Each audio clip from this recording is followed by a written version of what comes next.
போதை, குளிர்ந்த நிலையில் கசந்த திரவம், உடனே செய்யும் உபத்திரம். வாழ்வதே இல்லை. வீட்டிற்கு செலவு செய்ய யோசிக்கும் பலர் மது வாங்கிற்கு யோசிப்பதே இல்லை.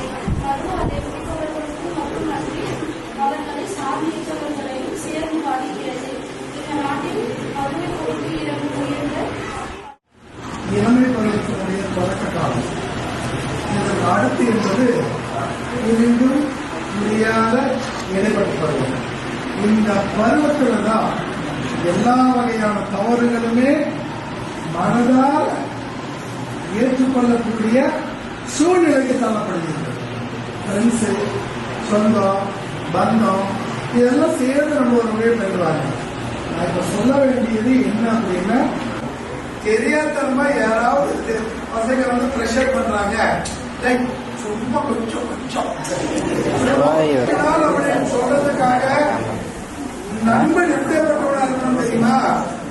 நம்ம கிட்ட கெட்டதுன்னு